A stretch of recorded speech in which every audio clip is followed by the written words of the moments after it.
결과는 맡기고 과정에 충성하라라는 제목으로 하나님 말씀 증거하도록 하겠습니다. 우리 인생을 바라볼 때 크게 인생을 바라봐야 합니다. 인생에서 하나님의 일하심을 볼 줄 알아야 된다는 것입니다. 내가 일희일비하는 게 아니라 크게 보면 내 인생을 하나님께서 이끌어 가시고 나를 위해서 일하고 있다는 것을 믿어야만 한다라는 것입니다. 하나님께서 나를 위해서 일하신다는 것을 알면은 맡기고 사는 인생이 가능해진다는 것입니다. 그래서 결과는 맡기고 과정 가운데 매 순간마다 충성하는 것이 필요하다고 생각을 합니다. 왜 많은 사람들이 헷갈리고 힘들어하느냐 하면은 결과를 내가 통제하려고 하기 때문에 그렇습니다. 결과를 내가 원하는 결과를 내려고 그러니까 문제가 되는 거라는 것입니다. 그러니까 인생의 해석이 안 되고 잠깐 힘들어지는 것입니다. 근데 결과를 하나님께 맡긴다 그러면 과정에만 충실하면 모든 문제가 해결될 수 있다라는 것입니다. 한마디로 결론적으로 얘기하면 요셉이 지금 미움받는 장면 아닙니까? 형들에게 미움받는데 미움받는 이유가 무엇입니까? 하나님께서 미움도 허락하신 거죠. 마지막 결론은 집을 떠나야 되기 때문에 그렇습니다. 요셉이 집을 떠나야만 하나님의 계획이 이루어지잖아요. 이스라엘 백성 전체를 애굽으로 옮겨가서 거기서 정착하게 만드는 것이 하나님의 뜻인데 요셉이 떠나지 않고는 일이 이루어지지 않지 않습니까? 그런데 요셉이 작게 볼 때는 미움당한다 이런 거지만 하나님의 입장에서 크게 본다 그러면 집 떠나기 위한 어떤 과정이다 이렇게 생각할 수 있다라는 것입니다. 우리는 너무 세부적으로 왜 요셉이 형들의 미움 받았나 잠깐만 이런 걸 분석을 하려고 그럽니다. 뭐 그것도 필요는 하죠. 그러나 그게 결정적인 건 아니라는 것입니다. 요셉이 왜 형들에게 미움을 당했습니까? 뭐 몇 가지 생각해 보면 첫째는 라헬의 아들이었다는 거죠. 그 아버지가 라헬만 사랑하고 뭐 레아라든지 뭐 비라 실바 별로 사랑하지 않았죠. 그러니까 라헬의 아들이었기 때문에 더 사랑받는다. 그래서 좀 미워했던 것 같고 그 다음에 또 고자질을 하지 않습니까? 오늘 본문 보니까 잘못에 대해서 그 아버지에게 다 일러 바치고 뭐 이러니까 싫어한다, 뭐 미워한다. 거기다가 채색 옷을 입었다. 이거 무슨 얘기입니까? 편애의 결과죠. 더 좋은 옷 입었다. 채색 옷이 좋은 옷인 줄 알았는데 나중에 보니까 이게 죽을 옷이었죠. 어쨌든 간에 이런 여러 가지 이유를 통해 가지고 요셉이 미움 당했다. 뭐 이런 생각을 합니다. 이건 뭐 인상이죠. 그럴 수 있다라는 것입니다. 2절부터 4절까지 읽겠습니다. 시작. 야곱의 족보는 이러하니라. 요셉이 17세의 소년으로서 그의 형들과 함께 양을 칠 때 그의 아버지의 아내들 비라와 실바의 아들들과 더불어 함께 있었더니 그가 그들의 잘못을 아버지에게 말하더라. 요셉은 노년에 얻은 아들이므로 이스라엘이 여러 아들들보다 그를 더 사랑하므로 그를 위하여 채색옷을 지었더니 그의 형들이 아버지가 형들보다 그를 더 사랑함을 보고 그를 미워하여 그에게 편안하게 말할 수 없었더라. 여기 마지막에 그에게 편안하게 말할 수 없었더라. 이 뜻은 원문을 보니까 평화가 깨졌다 그런 거죠. 그러니까 무슨 얘기입니까? 어떤 사람과 얘기를 하다 보면은 잠깐 화가 나는 경우가 있죠. 그 사람만 이렇게 얼굴만 쳐다봐도 화가 나고 대화를 나눠도 화가 나고 뭐 그렇겠죠. 채색 옷 입고 있고 자기는 그지 같은 옷 입고 있는데 대화 나누는 그 순간에 평화가 다 깨졌다. 그런 뜻입니다. 편안하게 말할 수 없었다. 그러니까 미움 사게 됐던 이유를 겉으로 이렇게 얘기할 수 있다는 것입니다. 그러나 결정적으로 미움을 샀던 이유는 무엇입니까? 요셉의 꿈 이야기 때문에 그렇죠. 꿈꾼 걸 갖다가 형들에게 얘기를 합니다. 두 가지 꿈이죠. 첫째는 곡식들이 다 나에게 절하더라. 그럼 지가 왕이라는 거 아니에요. 그죠? 미워할 줄 뻔히 알면서 그런 얘기합니다. 또 하나의 꿈을 또 얘기하죠. 해와 달과 11별이 다 내게 절하더라. 그러니까 아버지까지도 별로 안 좋아하잖아요. 그런 얘기를 합니다. 근데 이 꿈이 요셉이 스스로 만들어낸 꿈입니까? 아니면 하나님이 주신 겁니까? 이 꿈의 저자는 하나님이거든요. 하나님이 시작하셨고 하나님이 심으신 꿈입니다. 그러니까 이때는 성경책이 없었기 때문에 여기서 말하는 꿈이라는 건 하나님이 주셨기 때문에 이거는 말씀과 거의 같은 의미라는 것입니다. 하나님의 말씀을 주셨다는 거예요. 그에게 하나님의 비전을 주셨다는 거예요. 언약을 주셨다는 것입니다. 그런 얘기죠. 요셉이 바보가 아닌 이상 자기가 미움당하는 거 그거 알지 모르겠습니까? 이거 모른다 그러면 이거 문제 있는 사람이죠. 그리고 자기가 이런 꿈 얘기를 하면은 더 미워한다는 걸 몰랐겠습니까? 알았죠. 알았음에도 불구하고 계속해서 말했던 이유가 무엇일까요? 이게 하나님의 말씀이기 때문에 그렇다는 것입니다. 한번 5절 읽어보겠습니다. 5절 시작.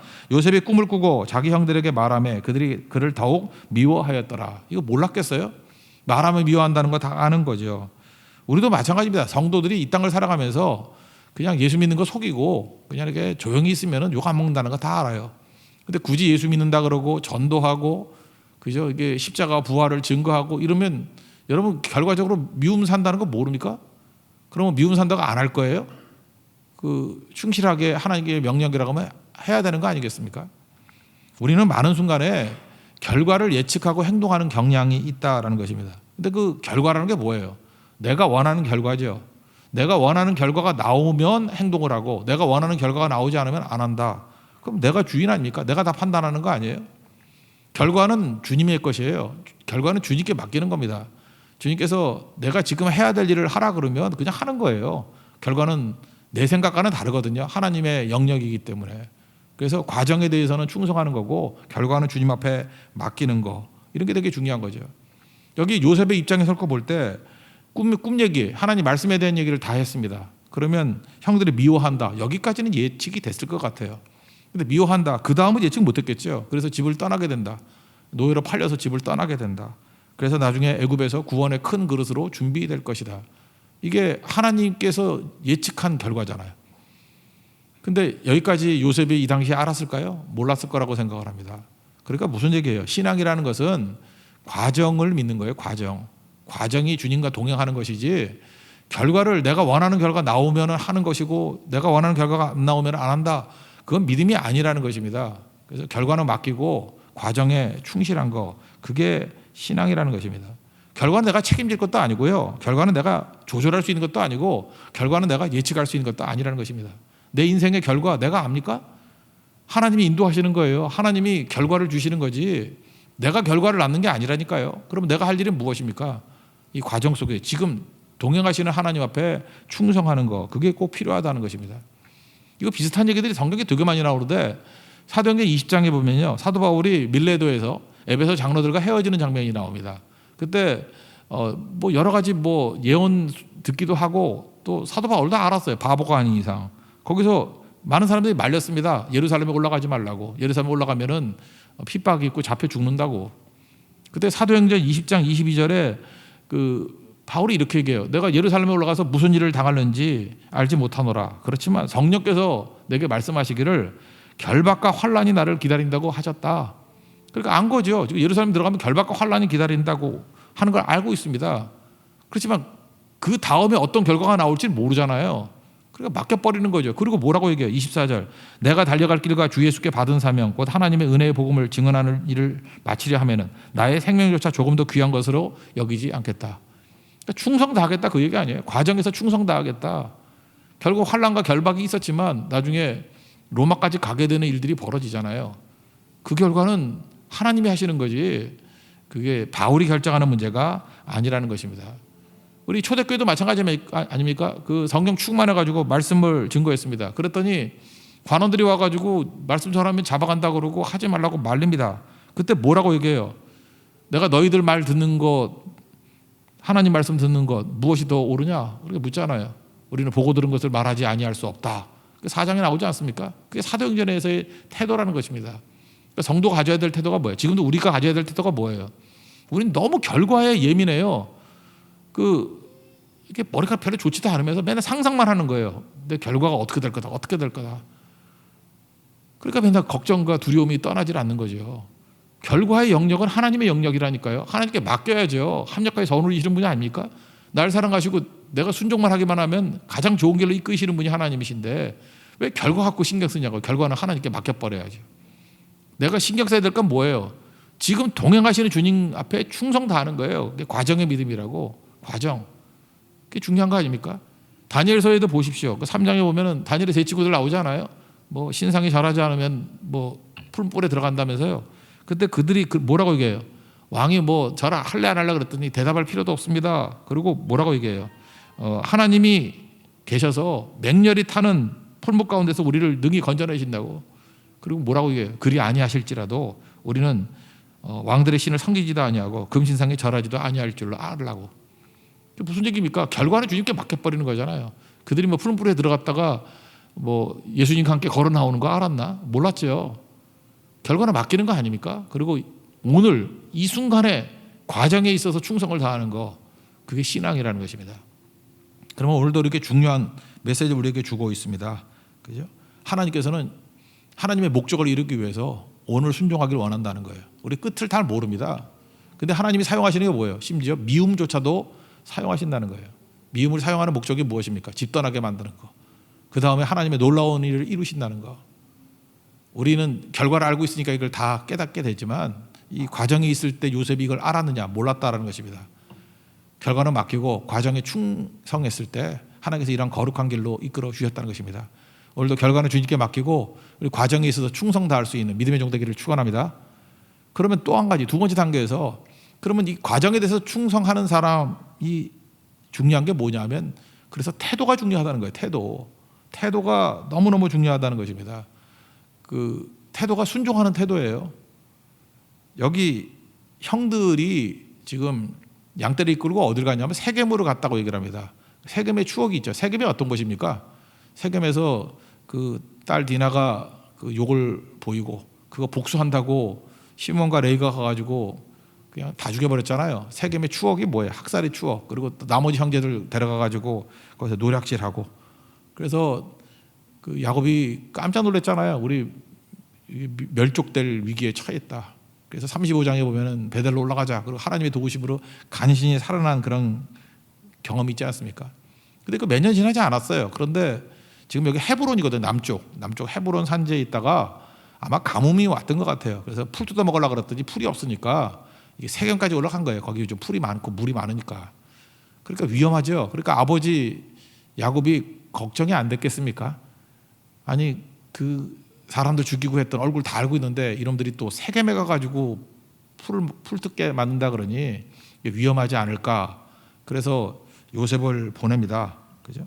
그때 요셉도 바보가 아니니까 알 거 아니에요. 세겜에 자기를 보낸다는 거. 아, 거기가 어디라고 아버지 저를 가라 그래요. 뭐 이럴 수 있죠. 아, 형들이 나 되게 싫어해요. 형들은 살인했던 경험이 있는 자들이에요. 뭐 또 나 죽일 수도 있어요. 뭐 별소리 다 할 수 있겠죠. 한 번 죽이는 게 어렵지 두 번 죽이는 게 어렵습니까? 뭐 이렇게 말할 수 있는데 그런 토를 달지 않아요. 알았습니다 하고 네 하고 순종하잖아요. 참 이게 태도가 좋은 거죠. 태도가. 12절부터 14절까지 읽겠습니다. 시작. 그의 형들이 세겜에 가서 아버지의 양떼를 칠 때 이스라엘이 요셉에게 이르되 내 형들이 세겜에서 양을 치지 아니하느냐 너를 그들에게로 보내리라. 요셉이 아버지에게 대답하되 내가 그리하겠나이다. 이스라엘이 그에게 이르되 가서 내 형들과 양떼가 다 잘 있는지를 보고 돌아와 내게 말하라 하고 그를 헤브론 골짜기에서 보내니 그가 세겜으로 가니라. 여러분 많은 순간에 우리는 능력을 중요하다고 생각하는데 능력은요 하나님께서 후천적으로 얼마든지 줄 수 있습니다. 왜? 능력의 근원이 하나님이시기 때문에. 능력 없는 건 괜찮아요. 능력은 주님이 주시면 능력은 생기는 거예요. 그러나 태도는 간단한 문제가 아닙니다. 태도는 잘 안 변하는 것 같아요. 그죠? 이 어렸을 때 태도 이게 나이 든다고 잘 변화되지 않아요. 그래서 태도는 정말 이게 은혜입니다. 은혜. 좋은 태도를 갖고 있다는 건 너무너무 중요한 것 같아요. 그래서 여러분들 초보들 뭐 운동을 하거나 아니면 사원이거나 이럴 때 그 상관들이 그 태도를 테스트하는 경향들이 있지 않습니까? 처음에 들어가면. 그래서 막 무리한 일을 시켜요. 하나하나 그 태도를 보려고. 그다음에 불가능한 일을 시켜요. 아 이거 못해요. 그러면 벌써 태도가 안 좋은 거죠. 근데 불가능한 일도 하라는 게 아니죠. 태도를 보려는 거 아니에요. 이렇게 시도하려는 거. 그다음에 무의미한 일 이런 거 시켜요. 아주 가치 없는 일들. 그래서 처음 갔을 때 뭐 복사시키고 막 이러는 거 있잖아요. 그죠? 왜 그렇습니까? 그 태도를 보고자 하는 거라고요. 아브라함이 100세에 낳았던 이삭이 있지 않습니까? 이삭을 바쳐라.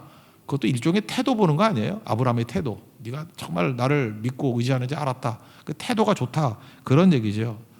그러니까 하나님께서 우리에게 요구하시는 건 뭐냐면 태도만 좋게 보여주면 하나님의 능력은 얼마든지 부어주신다는 것입니다. 그래서 과정에 충성하기 위해서 필요한 거는 좋은 태도, 이게 중요하다는 것입니다.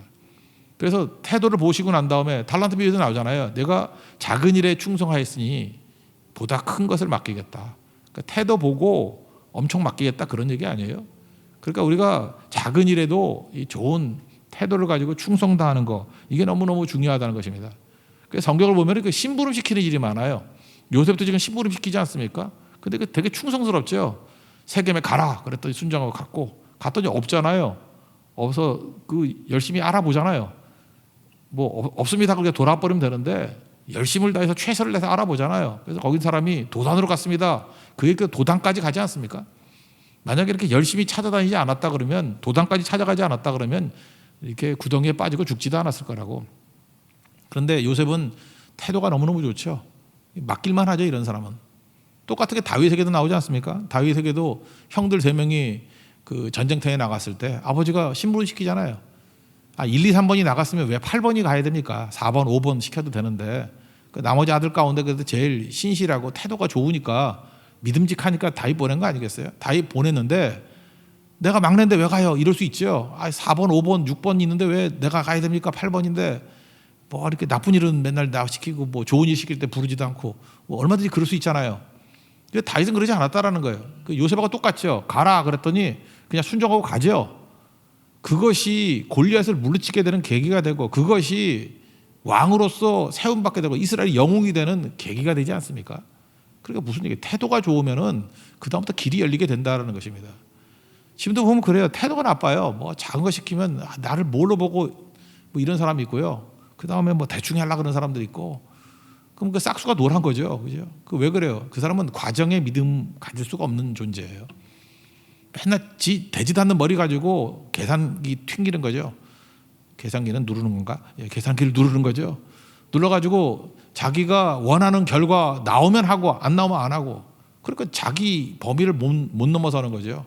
그러니까 한계가 있는 인생을 산다는 것입니다. 태도가 좋아야죠. 태도가. 요셉의 태도가 참 좋았죠. 다윗의 태도가 좋았죠. 그러니까 주님께서 사용하여 주시잖아요. 또 이사야 선지자도 태도가 참 좋잖아요. 그 성전에서 입술을 정하게 만들고 난 다음에 이사야 6장 8절에 보니까 내가 누구를 보내면 누가 우리를 위하여 갈고 그럴 때 주님 내가 여기 있사오니 쟤를 보내소서. 우리는 다 그러잖아요. 그죠? 근데 이사야는 뭐라 그래요? 주님 내가 여기 있사오니 나를 보내소서. 태도가 좋잖아요. 그죠? 굳은 일, 험한 일, 십자가의 길 내가 걷겠습니다. 태도가 좋을 때 주님께서 그를 사용해 주신다는 것입니다. 그래서 우리 신앙이라는 건요. 내가 뭘 의도하는 게 아니에요. 그러니까 하나님께서 뭘 시키기까지 그냥 기다리는 거예요. 그래서 수동성이 있어야 돼요. 하나님이 시작하는 거라니까요. 꿈도 이게 하나님이 주신 거잖아요. 하나님이 주신 거예요. 하나님이 뭐 일하기 전에 가만히 있는 거예요. 그래서 그 어느 정도까지 가만히 있었냐? 고난을 당해서 죽기까지 가만히 있는 거예요. 그래서 패시브에서 수동성이라는 단어에서 패션이 나왔다니까요. 패션 오브 크라이스트, 그리스도의 순환. 언제까지 기다리고 있어요? 죽을 때까지. 순환당해 죽을 때까지 기다리고 있는 거예요. 하나님의 뜻이라면 그 자리에 죽치고 있는 거예요. 수동성. 근데 일단 하나님께서 명령하신 뜻이 있고 뜻하신 바가 있다 그러면 그 다음에 어떻게 돼요? 수동적 능동적이라고 그랬죠. 그 다음에 능동적으로. 요셉도 보세요. 능동적으로 세겜에 없으니까 도당까지 찾아가잖아요. 이런 능동성이 있어야 되는 거예요. 적극적인 신앙 이런 게 꼭 필요하다라는 것입니다. 그래서 우리 모든 성도들 뭐 능력은 하나님께서 때가 되면 다 주십니다. 능력 없어 일 못하는 거 아니에요. 하나님 앞에 바른 태도, 이 수동적 능동성을 가지고 주를 위해서 충성 다할 수 있는 우리 하나님의 종 되기를 바랍니다. 저는 개인적으로 우리 집안에 우리 할아버지가 순교자셨습니다. 그러다 보니까 순교자가 뭔지 어려서부터 묵상을 되게 많이 했는데 개인적으로 고난이 참 많았던 것 같아요. 그죠? 우리 가정에 친할머니가 26살에 과부가 됐습니다. 그리고 자녀들 약간 무능했거든요. 그래서 참 키우기 힘들고 그래서 못 먹고 살았다는 거, 뭐 고생했다는 그런 얘기를 다 들었습니다. 그때 제가 느꼈던 게 그거예요. 순교자는 게 뭐냐? 다 이룬 자가 아닙니다. 다 이룬 자가 어디 있어 이 세상에. 여러분들 지금 연세 드신 분들 그죠? 나이가 들었더니 다 이뤘던가요? 다 이룰 수 없는 거예요. 우리는 진행 중에 있는 존재들이지. 다 이룬 자가 순교자가 아닙니다. 순교자가 뭐냐? 그러니까 주를 향해 싸우다가 주를 바라보고 쓰러지는 자가 순교자예요. 다 이루지 못했어요. 뭐 하다 말았어요. 하다. 근데 중요한 건 뭐예요? 예수님 바라보고 예수님 위해서 일하다가 그냥 쓰러져 가는 거예요. 순교자만 그렇습니까? 모든 증인들이 다 마찬가지죠. 우리 죽을 때까지 어떤 것도 완성되는 건 없습니다. 그렇지만 뭐예요? 이 과정의 신앙, 태도를 가지고 좋은 태도를 가지고 주를 바라보다가 쓰러져도 주를 향해서 쓰러지는 거예요. 그거 하다 쓰러지는 거예요. 그 태도. 주님께서 그거를 사용해 주셔서 하나님의 뜻을 이루어 주신다는 것입니다. 꼭 나를 통해서 다 완성되는 게 아니에요. 내가 그 중간 과정을 하고 그 다음 바톤 터치를 이어받아서 또 다른 사람을 통해서 일하실 것입니다. 여러분들 과정에 충성하기 위해서는 좋은 태도가 필요하다는 거. 우리 과정에 충성하시고 좋은 태도로 하나님 앞에 잘 쓰임받는 믿음의 종 되기를 바랍니다. 이제 구체적으로 현상에 들어가면 세 번째 단계는 꿈을 가진 사람이 요셉 아닙니까? 약속을 가진 사람이 요셉이잖아요. 근데 구덩이에 빠지게 되었다는 것입니다. 그러니까 꿈이 구덩이를 만났습니다. 우리 인생이 그래요. 지금도 여러분들 구덩이에 빠진 사람들이 있습니까? 구덩이가 어떤 거예요? 뭐 경제적인 어려움, 뭐 사업, 뭐 관계가 다 깨지고 그러니까 막막한 거죠. 구덩이는 말 그대로잖아요. 그죠? 이게 뭐예요? 단절되고 완전히 무력하고 죽음의 장소 아니에요? 구덩이에 있으면. 구덩이에 빠진 인생이 됐다는 거예요. 꿈이 있는데 구덩이에 빠졌다라는 것입니다. 형들이 조롱하죠. 꿈꾸는 자가 오는도다. 자기들 안부 전하려고 왔는데 머리에서 조롱해요. 꿈꾸는 자가 오는도다. 저 드리머 오는구나. 꿈이 어떻게 되는지 보자. 그 채색 옷을 찢어버리고 구덩이에 집어 넣었습니다. 인생이 이래요. 채색 옷이 좋은 옷이 아니라 죽음의 옷이라는 것. 인생은 다르게 바뀔 수 있다는 것입니다. 23절 24절 읽겠습니다. 시작. 요셉이 형들에게 이르매 그의 형들이 요셉의 옷 곧 그가 입은 채색 옷을 벗기고 그를 잡아 구덩이에 던지니 그 구덩이는 빈 것이라 그 속에 물이 없었더라. 우리 인생들 가운데 지금도 구덩이에 빠진 분들이 있을 겁니다. 이제 팬데믹 가운데 뭐 이렇게 구덩이다 뭐 이러는 사람이 있을 거예요. 예수 믿다가 예수 믿는데 어떻게 구덩이에 빠질 수가 있습니까? 이럴 수 있다라는 거예요. 여러분 충성 다하면 구덩이에 안 빠집니까? 과정에 충성 다하면 구덩이에 빠질 수 있죠. 우리 얼마 전에 예레미야 공부하지 않았습니까? 예레미야 38장 6절에 보니까 예레미야도 하나님 말씀을 있는 그대로 증거했습니다. 진짜 참 선지자였어요. 그러다 보니까 그 감옥들에 있는 말기야의 구덩이에 집어넣었잖아요. 거기서 줄을 달아 내려가지고 구덩이 속에 빠뜨렸습니다. 물이 없고 진창뿐인, 여기 이제 메마른 구덩이인데 내가 볼 때 요셉의 구덩이보다 예레미야가 빠진 구덩이가 더 어려운 구덩이에요. 진창이 진창, 막 질퍽대는 그런 구덩이에 빠져서 죽을 위기 가운데 처하게 되었다는 것입니다. 근데 여기서 명심해야 될 게 이거예요. 구덩이가 끝이 아니라는 것입니다. 우리 성도는 구덩이가 끝이 아니에요. 구덩이에서 사실 새로운 역사가 시작된다는 것입니다. 그래서 구덩이 신학 잊지 마세요. 요즘에는요 너무 환경에 환경 결정을 믿는 것 같아요. 그래서 뭐 그런 말 교회에서 써도 되는지 모르겠지만 금수저니 흑수저니 막 이러는 그게 뭐예요? 생각이 갇혀 있는 거죠. 내 조건과 환경에 내가 결정된다는 거 아니에요? 그런 말 예수 믿는 사람 쓰는 거 아니에요, 그죠? 금수저, 흑수저가 우리를 결정하나? 그렇다 그러면 요셉이 이런 구덩이 속에서 이게 결정된 거 아니에요? 끝난 거 아니에요? 근데 하나님이 살아계시는데 거의 끝나는 게 아니죠. 그렇게 결정됐다고 생각하니까 태도가 어때요? 원망하는 태도죠. 아무것도 안 돼. 나쁜 환경을 탓하고 원망하고. 그러니까 원망 자체도 뭐예요? 하나님에 대한 믿음이 없기 때문에 그러죠. 하나님이 살아계시는데 원망할 게 어디 있어요? 어떤 상황이든 변화될 수 있는 거죠. 심지어 부모님들이요 죄책감을 가지고 있는 것 같아요. 자녀에게 미안하다 그러고 맨날 해준 게 없다 그러고. 제발 그런 소리 하지 말아요. 그 믿음 없는 소리예요. 그게 사랑의 표현도 아니고 겸손의 표현도 아니에요. 정말 믿음 없는 표현이라고. 하나님이 살아계시는데 뭘 해준 게 없어. 해준 것기는 믿음 전수했으면 되는 거지. 이후에 하나님께 맡기면 하나님께서 그를 이끌어 가시는 거죠. 요셉보다 더 나쁜 환경이 어디 있습니까? 요셉이 뭐 부모 밑에서 컸나? 노예로 팔려갔음에도 불구하고 사춘기 17살 이후에 하나님이 그를 키우신 거죠. 더 왕성하고 능력 있는 모습으로 세워지게 되더라는 것입니다. 그러므로 여러분들 구덩이가 끝이 아니라는 거 잊지 마십시오. 구덩이에 하나님께서 함께 하신다 그러면 능히 일어설 수 있는 거예요. 주와 함께 하면 가난해도 괜찮고 주와 함께라면 어떤 조건이도 괜찮다. 오늘 찬양이 있잖아요. 주와 함께라면 그게 구덩이 신학이에요. 그래서 구덩이에 빠졌을 때 역시 구덩이에 빠지신 분 있습니까? 구덩이는요 묵상하는 곳이 아니에요. 구덩이에서 잠깐 뭘 묵상해 거기서. 구덩이에서 맨날 곰곰이 앉아가지고 사색에 빠지고 그러니까 얼굴이 사색이 돼버리지. 그죠? 지나가는 곳이에요. 구덩이는 지나가는 거. 구덩이에서 뭔 생각을 해? 묵상을 해. 지나가면 나중에 해석이 되는 거죠. 구덩이에 빠졌지만 하나님이 함께 하신다면 주와 함께라면 하나님께서 일하시잖아요. 오늘 뭐 찬양이 저절로 다 맞아떨어지냐. 특송도 뭐 주가 일하시는 애, 그죠? 주님이 일하시잖아요. 거기서 갓웍스 일하시고 계시잖아요. 보세요. 여기 보통 상인이 있는데 노예 전문 상인에게 팔렸다 그러면 얼마나 힘들었겠어요, 그죠? 노예 시장 끌려가고 하는데, 근데 이게 지나가는 이스마엘 상인이 노예 상인이 아니에요. 여기 보니까 고급 사치품 파는 뭐 그런 상인이었던 것 같아요, 그죠? 그래서 그 25절 같은데 보니까 향품, 유향, 모략 이건 싸구려 물품이 아니거든요. 이건 고위층이나 살 수 있는 고급 물품들 파는 사람이에요. 그 사람한테 팔렸어요. 그러니까 여기 보니까 25절 같은데 향품과 유향과 모략 이런 거를 팔 수 있는 사람이라 그러면 누구한테 가겠어요? 애굽의 고위직. 그러니까 보디바리 집에 간 거죠. 그러니까 보디바리 집에 간 김에 물건만 사지 말고 여기서 오다가 어쩌다가 이게 노예 하나 사갖고 왔는데 이것도 덤으로 사시죠. 그래서 간 거죠. 이 배후에 하나님이 일하고 계십니까? 안 계십니까? 정확히 일하고 계신 거죠. 노예 전문 상인이 아니에요. 이게 고급 물품 파는 사치품 파는 상인을 만나게 만들어서 그게 사실은 이 사람한테 팔렸다기보다도 이 사람이 사다리가 된 거죠. 연결돼서 그렇게 간 거죠. 그래서 36절 마지막 절 한번 읽어봅시다. 시작. 그 미디안 사람들은 그를 애굽에서 바로의 신하 친위대장 보디발에게 팔았더라. 그러니까 보디발의 집에 직접 가잖아요. 보디발의 집에 가야지 바로를 만날 거 아니에요. 바로를 만나야 나중에 총리가 될 거 아니에요. 나중에 감옥에 들어가도 그 친위대장 그 집에 있는 감옥에 들어가야지 그 범털들하고 만날 거 아니에요. 술 맡은 거 하는, 떡 맡은 거 하는 이런 사람들과 만날 거 아니에요. 이런 모든 것이 우연입니까? 섭리죠.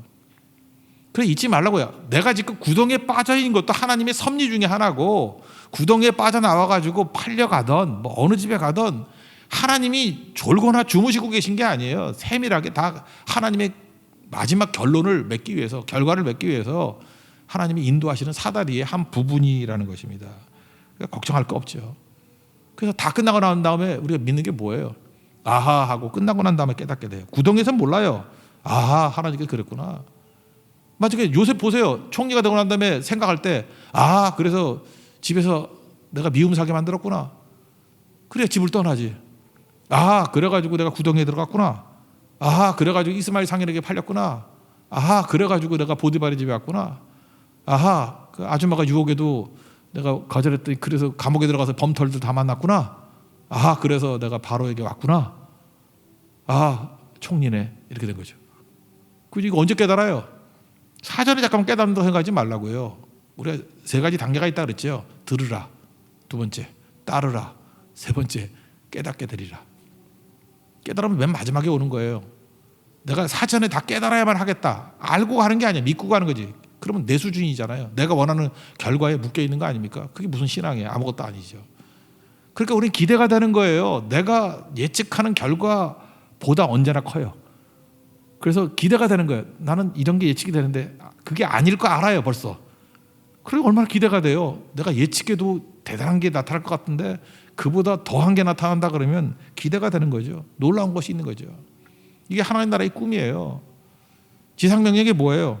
내가 너에게 분부한 모든 것을 가르쳐 지키게 하라. 내가 세상 끝날까지 너와 함께 하겠다고. 그게 하나님의 꿈 아니에요? 성령이 너에게 임하시면 권능을 받고 예루살렘과 온 유대와 사마리아 땅까지 내 증인이 되리라. 그래서 하나님의 교회가 확장되고 구원받는 영혼들이 세워지게 되는 거, 그게 성령의 꿈 아닙니까? 그거 제자들이 처음부터 알았어요? 뭘 알아요? 알기는 결과를 맡긴 거지.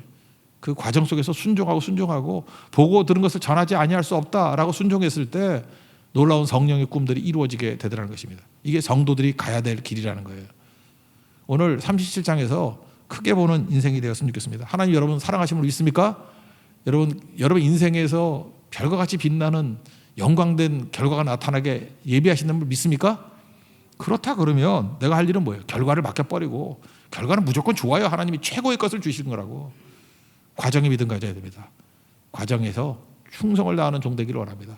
그리고 좋은 태도, 수동적이지만 하나님께서 내게 주신 기회에 대해서는 적극적으로 능동적으로 뛸 수 있는 좋은 태도의 사람, 그래야 길이 계속 열린다는 거예요. 그러면 비록 내 현실이 구덩이라 할지라도 꿈 가진 사람이 구덩이에 빠졌을 때는 하나님의 섭리의 일부분일 뿐입니다. 분명히 하나님이 동행하시고 품어주시고 놀라운 길로 이끌어 주실 것입니다. 항상 주님과 동행하면서 승리하는 하나님의 종 되기를 축원합니다. 자리에서 일어나겠습니다. 주와 함께라면 찬양하겠습니다.